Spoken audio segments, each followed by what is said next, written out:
ఈ నెల 15 నుంచి రైతులకు ఇవ్వాల్సిన 9 గంటల ఉచిత విద్యుత్ మరో వారం 10 రోజులు ఆలస్యమయ్యే అవకాశాలున్నాయని భారీ నీటిపారుదల శాఖ మంత్రి పొన్నాల లక్ష్మయ్య చెప్పారు. వీటీపీఎస్ సింక్రనైజింగ్ పనుల్లో జరుగుతున్న జాప్యం వల్లే ఈ పరిస్థితి తలెత్తిందని ఆయన అన్నారు. దీంతో పాటు రాష్ట్రంలో నిర్మాణంలో ఉన్న జల విద్యుత్ కేంద్రాల పనులు యుద్ధ ప్రాతిపదికన పూర్తి చేయాలని సీఎం అధికారులను ఆదేశించినట్లు మంత్రి చెప్పారు. అంతేకాక ప్రాజెక్టులకు అవసరమైన మేరకు నిధులిస్తున్న పనుల జాప్యంపై సీఎం అధికారులపై ఆగ్రహం వ్యక్తం చేశారు. జల విద్యుత్ కేంద్రాల పనితీరు, సామర్థ్యం, నిర్మాణంలో ఉన్న ప్రాజెక్టులపై ఇరిగేషన్ విద్యుత్ శాఖ ఉన్నతాధికారులతో సెక్రటేరియట్లో సీఎం సమీక్ష నిర్వహించారు. దీంతో పాటు బాబ్లీపై మహారాష్ట్ర ప్రభుత్వానికి సుప్రీంకోర్టు నోటీసులు ఇచ్చినట్లు సమాచారం అందిందన్న పొన్నాల, మహారాష్ట్రను దేశ ప్రజల ముందు దోషులుగా నిలబెట్టే అవకాశం త్వరలో రాబోతుందన్నారు. అయితే రాష్ట్ర ప్రయోజనాల విషయంపై ఏమాత్రం రాజీ పడబోమన్న ఆయన మహారాష్ట్ర సీఎం చేసిన వ్యాఖ్యలను ఆయన విఘ్నతగా వదిలేస్తున్నట్లు చెప్పారు.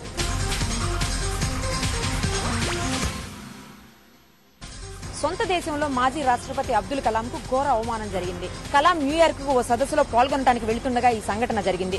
ఉన్నత స్థాయి వ్యక్తులను చెక్ చేయరాదన్న నిబంధన ఉన్నప్పటికీ కాంటినెంటల్ సిబ్బంది హద్దు మీరడంపై పలు విమర్శలు వినిపిస్తున్నాయి. దీనిపై ఢిల్లీ ఎయిర్పోర్ట్ అధికారులు విచారణకు ఆదేశించారు. మరోవైపు ఈ వ్యవహారం రాజ్యసభలో ప్రకంపనలు సృష్టించింది. ముక్త కంఠంతో ఈ సంఘటనను అన్ని పార్టీల సభ్యులు ఖండించారు. దీంతో భారత ప్రతిష్టను ఎవరెస్ట్ స్థాయికి తీసుకెళ్లిన వ్యక్తిని అవమానించిన ఎయిర్ లైన్స్ పై కఠిన చర్యలు తీసుకుంటామని కేంద్ర విమానయాన శాఖ మంత్రి ప్రఫుల్ పటేల్ సభకు హామీ ఇచ్చారు. కాంటినెంటల్ ఎయిర్ లైన్స్ కు షోకాజ్ నోటీసులు జారీ చేస్తున్నట్టు మంత్రి తెలిపారు. ఇంత అవమానం చేసిన అమెరికా కంపెనీ తన చర్యను సమర్థించుకుంది. సారీ చెప్పకుండా తాము చేసిన పని కరెక్ట్ అనిపించుకునే వాదనే చేసింది. ఉద్దేశపూర్వకంగా తాము ఆ పని చేయలేదని వివరణ ఇచ్చింది. సెక్యూరిటీ తనిఖీలో భాగంగానే ఆ పని చేశామని చెప్పుకొచ్చింది. మరోవైపు అబ్దుల్ కలాం తనకు జరిగిన అవమానంపై నోరు విప్పారు. ఈ ఘటన ఏప్రిల్లో జరిగిందని, తనిఖీ చేయటం నిజమేనని అన్నారు. ఇంతకు మించి చెప్పలేనని కలాం బాధతో చెప్పారు. పోలీసుల మీద వరుసదాడులకు పాల్పడుతున్న మావోయిస్టులు ఈసారి భారీ వ్యూహంతో ముందుకు కదులుతున్నారు. దేశంలోని టాప్ 5 పొలిటీషియన్లను టార్గెట్ చేశారు. ఇంటెలిజెన్స్ వర్గాలు కూడా ఈ వార్తలను కొట్టిపారేయడానికి వీల్లేదని చెబుతున్నాయి. ఈ మేరకు ముంబై మిర్రర్ పత్రికలో కథనం ప్రచురితమవడంతో ఆంధ్రప్రదేశ్లో ఇంటెలిజెన్స్ వర్గాలు అప్రమత్తమయ్యాయి. ఎలాంటి వ్యూహాన్నైనా ఛేదించేందుకు సిద్ధంగా ఉన్నామని ఇంటెలిజెన్స్ వర్గాలు ధీమాగా చెబుతున్నారు. వైఎస్ మావోయిస్టులు ఈ టాప్ లిస్ట్ లో ఉన్నారన్న వార్తలను ఇంటెలిజెన్స్ వర్గాలు సీరియస్ గా తీసుకుంటున్నాయి. ముప్పు ఎటువైపు నుంచి వచ్చినా సమర్థంగా తిప్పికొట్టేందుకు పోలీసులు ఇప్పటికే పక్కా వ్యూహాన్ని రూపొందించుకున్నారు. ప్రస్తుతం సెంట్రల్ యాక్షన్ టీం మెంబర్ గా ఉన్న అచ్చెన్న చేతిలో వైఎస్ పై దాడికి సంబంధించిన పూర్తి బాధ్యతలు అప్పగించినట్లు ఇంటెలిజెన్స్ వర్గాలు చెబుతున్నాయి. ఇంతకుముందు ఇలాంటి బాధ్యతలు ఎక్కువగా మావోయిస్ట్ యాక్షన్ టీం నేత పటేల్ సుధాకర్ రెడ్డి మీదే ఉండేవి. మాజీ ముఖ్యమంత్రి చంద్రబాబు నాయుడుపై దాడికి వ్యూహరం చేసింది పటేల్ సుధాకర్ రెడ్డి. పటేల్ సుధాకర్ రెడ్డిని రీసెంట్ గా వరంగల్ పోలీసులు ఎన్కౌంటర్ చేశారు. దీంతో వైఎస్ పై దాడి బాధ్యతను మావోయిస్ట్ అగ్రనేత అచ్చెన్న చేతిలో పెట్టారని ఇంటెలిజెన్స్ వర్గాల సమాచారం. రేపు రానున్న సంపూర్ణ సూర్యగ్రహణం ఇప్పుడు హాట్ టాపిక్ గా మారింది. 125 ఏళ్ల తర్వాత మళ్లీ ఇటువంటి సంపూర్ణ సూర్యగ్రహణం వస్తుందని ఖగోళ శాస్త్రవేత్తలు చెబుతున్నారు. గుజరాత్ లోని సూరత్ లో ప్రారంభమయ్యే సూర్యగ్రహణం ఈశాన్య రాష్ట్రాల్లో సంపూర్ణమవుతుంది. సంపూర్ణ సూర్యగ్రహణం కారణంగా భూమి మీద గురుత్వాకర్షణ శక్తిలో మార్పు వచ్చే అవకాశం ఉందని భావిస్తారు. భూ అయస్కాంత, ఉల్కలు, జంతువులు, పక్షుల ప్రవర్తనలో మార్పు వస్తుందంటారు. వీటిని అధ్యయనం చేయడానికి ఖగోళ శాస్త్రవేత్తలు ప్రత్యేక ఏర్పాట్లు చేసుకుంటారు. బీహార్ రాజధాని పాట్నాకు సమీపంలోని తరెగ్నా గ్రామంపై ఇప్పుడు అందరి కళ్లున్నాయి. 1000 ఏళ్ల క్రితం ఇక్కడే ఖగోళ శాస్త్ర పితామహుడు ఆర్యభట్ట పరిశోధనలు చేశాడని చెబుతుంటారు. తరెగ్నాల్లో సూర్యగ్రహణం వీక్షించడానికి ప్రత్యేక ఏర్పాట్లు చేశారు. ప్రపంచం నలుమూలల నుంచి ఖగోళ శాస్త్రవేత్తలు, పర్యాటకులు ఇక్కడికి తరలి వస్తారు. దీంతో ఈ ఊరు ఆస్ట్రో టూరిజానికి వేదికగా మారింది. ఉదయం 6:20 నుంచి 6:21 వరకు సూర్యగ్రహణం వస్తుంది. సూరత్, గ్వాలియర్, వారణాసి, పాట్నా, గయా, భావనగర్, డార్జిలింగ్, గ్యాంగ్టాక్, ఉజ్జయిని, భోపాల్ పట్టణాల్లో సూర్యగ్రహణ ప్రభావం ఎక్కువగా కనిపిస్తుంది. ఉత్తర ఈశాన్య భారతంతో పాటు నేపాల్, చైనా, భూటాన్, బంగ్లాదేశ్ లో కూడా గ్రహణం ఉంటుంది. ఇలాంటి సుదీర్ఘ సూర్యగ్రహణం రావాలంటే మరో 105 ఏళ్ల సమయం పడుతుంది. 6 నిమిషాల 35 సెకండ్ల ఈ ఖగోళ అద్భుతం కోసం జనమంతా ఎంతో ఉత్సాహంగా వేచి చూస్తున్నారు. ఈ వార్త విజయవాడ. లైంగిక పటత్వం కోసం ఆరాటపడే మగవారిని మోసం చేసేందుకు తయారైనటువంటి ఒక ఉత్పత్తి మీద ఔషధ నియంత్రణ శాఖ కన్నేసింది. ముస్లీ పౌడర్ లేదా మజ్లీ పౌడర్ అనేటువంటి పేరుతో తయారైనటువంటి ఈ ఉత్పత్తి ఆయుర్వేదంతో కూడినటువంటి మందని చెప్పి పెద్ద ఎత్తున ప్రచారం జరుగుతుంది. దీనికి సంబంధించినటువంటి ప్రకటనలు అన్ని ప్రధానమైనటువంటి దినపత్రికల్లో ఈ మధ్యకాలంలో వస్తున్నాయి. ఆయా ప్రకటనలలో ప్రత్యేకించి మధుమేహంతో పాటు దీర్ఘకాలిక వ్యాధులు నయం కావడం, మరోవైపు లైంగిక పటుత్వాన్ని పటిష్టంగా పెంచేటువంటి శక్తి కూడా తమ మందుకుందని చెప్పి స్పష్టమైనటువంటి ప్రకటన చేస్తూ దాన్ని అన్ని దుకాణాల్లో కొనుగోలు చేయవచ్చని చెప్పి సంస్థకు సంబంధించినటువంటి యాజమాన్యం ప్రకటిస్తుంది. అయితే ఇది ఆయుర్వేద మందు అయినప్పటికీ అన్ని అల్లోపతి దుకాణాల్లో కూడా దొరుకుతుంది. అయితే దీనికి సంబంధించి పరీక్ష జరిపినటువంటి ఔషధ నియంత్రణ శాఖకు సంబంధించినటువంటి అధికారులు దీంట్లో వయాగ్రకు సంబంధించినటువంటి కొంత కంటెంట్ కలుస్తుందని స్పష్టం చేశారు. ఇది అల్లోపతి మెడిసిన్, ఆయుర్వేదం కలిపి మిక్స్ చేయడం ద్వారా ప్రజల్ని మోసం చేస్తున్నారని చెప్పి నిర్ధారణకు వచ్చారు. ఈ మందు వాడితే గుండె జబ్బులు ఉన్నటువంటి వాళ్ళు తీవ్రమైనటువంటి ఇబ్బందులకు గురవచ్చని, మరొక వైపున అనారోగ్యకరమైనటువంటి సమస్యలు కూడా ఎదురవుతాయన్నటువంటి నిర్ధారణకు వచ్చారు. దీనికి సంబంధించిన పరీక్షలు పూర్తయిన తర్వాత దీని మీద నిషేధం విధించడంతో పాటుగా ఏ దుకాణాల్లో దొరుకుతున్నాయో ఆ దుకాణాల మీద ఈ రోజు దాడులు జరిపారు. ఆ దాడుల్లో పెద్ద ఎత్తున మందును స్వాధీనం చేసుకున్నారు. భవిష్యత్తులోనైనా ఎవరైనా సరే ఈ తరహా మందును వినియోగించిన అమ్మినా కూడా నేరంగానే పరిగణిస్తామని, అమ్మేటువంటి దుకాణదారులు ఈ విషయాన్ని దృష్టిలో ఉంచుకోవాలని ఔషధ నియంత్రణ శాఖ ఈ సందర్భంగా హెచ్చరించింది. న్యూస్ ఎక్స్ప్రెస్ లో ఈ వార్త వరంగల్ జిల్లాది. పెండింగ్ లో ఉన్న సమస్యల పరిష్కారం కోసం ఆర్టీసీ ఉద్యోగులు ఆందోళన బాట పట్టారు. రాష్ట్ర ప్రభుత్వ ఉద్యోగులతో సమానంగా ఆర్టీసీ కార్మికులకు కూడా వేతనాలు ఇవ్వాలని డిమాండ్ చేస్తూ ఈ రోజు వరంగల్ ఆర్ఎం కార్యాలయం ముందు భారీ ఎత్తున ధర్నా చేశారు. సచివాలయ ఉద్యోగులతో సమానంగా ఒకప్పుడు వేతనాలు తీసుకున్న ఆర్టీసీ కార్మికుల పరిస్థితి దయనీయంగా ఉందని అంటున్న కార్మికులు పెండింగ్ సమస్యల పరిష్కారం కోసం పోరుబాట పట్టారు. ఆర్టీసీ లాభాల బాటలో పయనిస్తున్నప్పటికీ యాజమాన్యం మాత్రం కార్మికుల సంక్షేమం పట్టించుకోవడం లేదని కార్మికులకు ఆరోపించింది.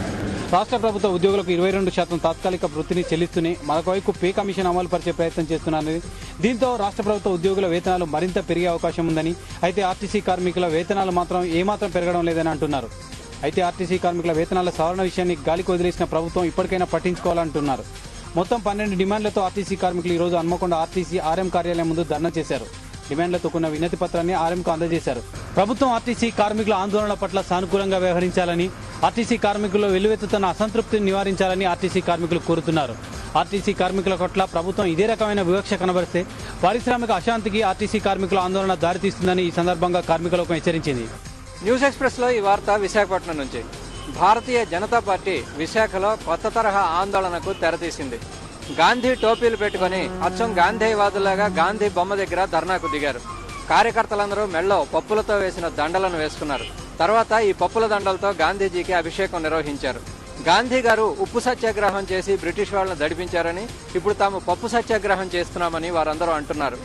మొదటిసారి అధికారానికి వచ్చినప్పుడు వైఎస్ రాజశేఖర రెడ్డి ధరలను అదుపులో ఉంచుతామని హామీ ఇచ్చారని, 500 కోట్ల రూపాయల నిధులను ఏర్పాటు చేసి ఎప్పుడైనా ధరలు పెరిగితే మార్కెట్ ఇంటర్వెన్షన్ చేస్తామని చెప్పారని, ఇప్పుడు పప్పుల ధరను తాను తగ్గించలేనంటున్నారని బీజేపీ ఆరోపిస్తోంది. పంచదారలు, బెల్లం ధరలతో పాటు పప్పుల ధరలు, బియ్యాల ధరలు కూడా పెరిగితే ప్రజలు ఏం తిని బతకాలని బీజేపీ నాయకులు ఆరోపిస్తున్నారు. ప్రభుత్వం ఇకనైనా వెంటనే పప్పుల ధరలను తగ్గించే ప్రయత్నం చేయాలని, లేని పక్షంలో ఆందోళనను కొనసాగిస్తామని, ప్రజలకు ఇంటింటికి తిరిగి అవగాహన కల్పిస్తామని, వైఎస్ ప్రభుత్వానికి వ్యతిరేకంగా పోరాటం సాగిస్తామని చెప్తున్నారు. కొవ్వూరు ఎమ్మెల్యే రామారావు అరెస్టు నిరసనగా టీడీపీ ఆందోళనకు దిగింది. ఆ పార్టీ నాయకులు తిరుపతిలోని గాంధీ విగ్రహం ముందు ధర్నా నిర్వహించారు. కాంగ్రెస్ పార్టీకి వ్యతిరేకంగా నినాదాలు చేశారు. కొవ్వూరు ఎమ్మెల్యే రామారావుపై ప్రభుత్వం కక్ష సాధింపులకు పాల్పడుతోందని టీడీపీ విమర్శిస్తోంది. అరెస్టుకు నిరసనగా తిరుపతిలో ఆందోళన కార్యక్రమాన్ని చేపట్టింది. కేవలం తన పత్రిక ప్రతిష్ట కాపాడుకోవడమే లక్ష్యంగా రామారావుపై దాడి చేస్తున్నారని టీడీపీ నేతలు విమర్శించారు. అత్యాచారం చేశారని కేసులు నమోదు చేసి ఇప్పుడు అత్యాచార యత్నంగా మార్చడానికి ఇదే కారణమన్నారు. కలెక్టరు, పోలీసు అధికారులు క్లీన్ చిట్ ఇచ్చిన తర్వాత ఇప్పుడు మళ్లీ కేసు తిరగదోడడం కక్ష సాధింపేనన్నారు. కొంతమంది కాంగ్రెస్ నేతలు కేరళ వెళ్లి మరీ విద్యార్థులను ప్రలోభపెట్టి బెదిరించి రామారావుపై ఫిర్యాదు చేయించారన్నారు. డిఎస్ తనయుడు, చాముండీలపై లైంగిక వేధింపుల ఆరోపణలు వస్తే ప్రభుత్వం ఇప్పటిదాకా ఎందుకు చర్య తీసుకోలేదో చెప్పాలన్నారు. రామారావును వేధించడం ద్వారా ప్రతిపక్షాలను భయభ్రాంతులకు గురి చేయడం వైఎస్ లక్ష్యమన్నారు. వైఎస్ సర్కార్ దౌర్జన్యాలను ప్రజలు గమనిస్తున్నారని, కాంగ్రెస్ పార్టీకి ప్రజలు తగిన బుద్ధి చెప్తారని టీడీపీ నేతలు విమర్శించారు. ప్రతిపక్షాల నాయకులను వేధించడం కాంగ్రెస్ పార్టీ నైజంగా మారిందన్నారు. ప్రజల్లోకి మరింతగా వెళ్లి కాంగ్రెస్ పార్టీ వైఫల్యాలను ఎండగడతామని ఆ పార్టీ నాయకులు చెబుతున్నారు. ఈ వార్త రాజమండ్రి నుంచి. అత్యంత నాటకీయ పరిణామాల మధ్య ఈ రోజు కొవ్వూరు ఎమ్మెల్యే రామారావును రాజమండ్రి సెంట్రల్ జైలుకు తరలించారు. టీవీ రామారావుపై కేసు నమోదైన నాటి నుంచి ఆయన రాజమండ్రి సెంట్రల్ జైలుకు తరలించడం వరకు నడిచిన హైడ్రామా ధారావాహిక టీవీ సీన్లు మించి సాగుతుంది. కోర్టు ఆదేశాలపై ఏలూరు, విజయవాడ, గుంటూరులో వైద్య చికిత్స పరీక్షల అనంతరం టీవీఆర్ను రాజమండ్రి జైలుకు తీసుకొచ్చారు. రామారావు అరెస్టుపై సీరియస్ గా ఉన్న టీడీపీ శ్రేణులు టీవీఆర్ను తీసుకొచ్చే సమయంలో జైలు బయట నిరసన తెలిపాయి. అంబులెన్స్ లో గుంటూరు నుంచి నేరుగా రాజమండ్రి వచ్చిన రామారావును ఎస్కార్ట్ పోలీసులు స్ట్రక్చర్ పై జైలు లోపలికి జాగ్రత్తగా చేర్చారు. తీవ్ర అనారోగ్య పరిస్థితుల్లో ఉన్న తన భర్తకు మంచి వైద్యం జరగనీయకుండా ప్రభుత్వం కుట్రపన్నిందని, ఆయనకు ఏ విధమైన హాని జరిగినా దానికి ముఖ్యమంత్రి బాధ్యత వహించాలని రామారావు భార్య శేషారత్నం హెచ్చరించారు. ఎమ్మెల్యే టీవీ రామారావు వ్యవహారం మరికొంతకాలం సాగనుండడంతో ఎప్పుడు దీనికి ముగింపు పలుకుతారని ఇటు టీడీపీ వర్గాలు, అటు కాంగ్రెస్ వర్గాలు ఆసక్తికరంగా ఎదురుచూస్తున్నాయి. న్యూస్ ఎక్స్ప్రెస్ లో ఈ వార్త కరీంనగర్ నుంచి. పెంపుడు జంతువు చనిపోవడంతో కుటుంబ సభ్యులు కన్నీరు ముందరగా విలిపించారు. ఈ జంతువును కుక్కలాగా కాకుండా మనిషిలాగా ఆదరించారు. బంధువులు, స్నేహితుల మధ్య ఈ కుక్కకు ఘనంగా అంత్యక్రియలు నిర్వహించి నివాళులు అర్పించారు. కరీంనగర్ జిల్లా గోదావరికి చెందిన శ్రీనివాస్, సుజిత దంపతులు 13 ఏళ్ల నుంచి ఒక కుక్కని పెంచుకుంటున్నారు. దీని పేరు ముద్దుగా టిప్పు అని పిలుస్తుంటున్నారు. ఈ దంపతులకు ఒకే కూతురు. ఈ టిప్పునే కొడుకుగా భావించేవారు. దీన్ని కుక్కలాగా కాకుండా కుటుంబ సభ్యుల్లాగానే చూశారు. ఈ దంపతులు కుక్కపై